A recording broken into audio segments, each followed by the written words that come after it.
Hi, this is Paul Hughes-Barlow again with one of my tarot lessons. In the previous lesson, I talked about how to analyse these top 4 cards, okay? And I gave you some ideas of using the elements and the relationship and the height of the cards as well. One thing you may well have noticed is that I didn't actually talk about the orientation of the cards. In this one here, the Fool is the right way up, while the Strength card is reversed. The 7 of Cups divorce is reversed, while the Devil card is the right way up. I didn't place any importance on them at all.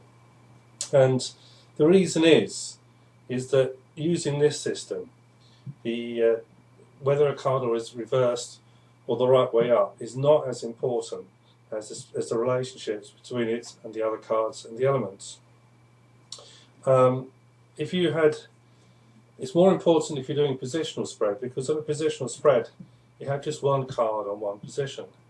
And if you have one card on one position, it means that there's only one way you can see it. You can either see it that way up or that way up. And because of this, everything else around it is on its own.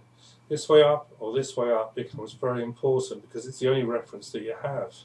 I don't have that problem in this spread because when I read the cards, I'm reading them in a sequence, like this, okay? So when in a sequence, these positions don't mean as much as you might think. And there's something else that happens when you read cards like this. You can actually find that you get a group of cards that are one way up or the other.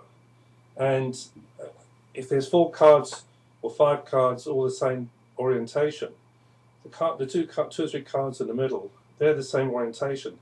So they're the right way up in that group.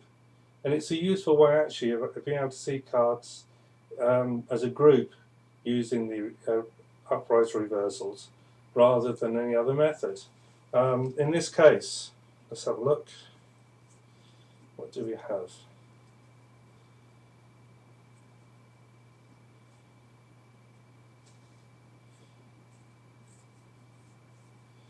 Yep, actually a lot of the cards here are pretty much all the same way up.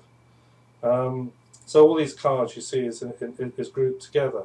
Where it becomes interesting is in these 2 cards at the back. You have the Prince of Cups and the Queen of Cups, and the Queen of Cups is reversed. So we could say that there is some kind of dissonance between these 2 cards. If the Queen was the right way up, they'd work very well together like peas in a pod.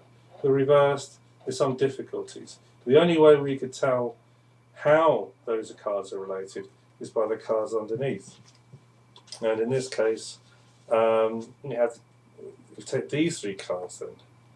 You see the Ten of Swords there. So the Ten of Swords is the wrong way up to the Queen of Swords. See that? There's the Ten of Swords. That's the right way up. The Queen of Swords is reversed. And then there's the Prince of Cups. So she's clearly under some kind of stress about relationships. Not quite sure whether she probably wants to end it all or something like this.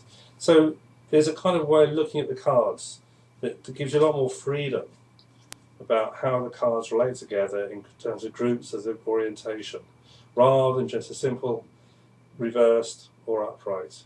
And it gets away from this idea of a reversed card has a reverse meaning. It doesn't.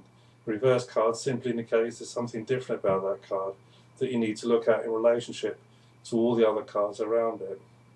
So that's a simple tip, and it's a much more simpler and it's even far more sophisticated way of looking at tarot cards than just simple reversals.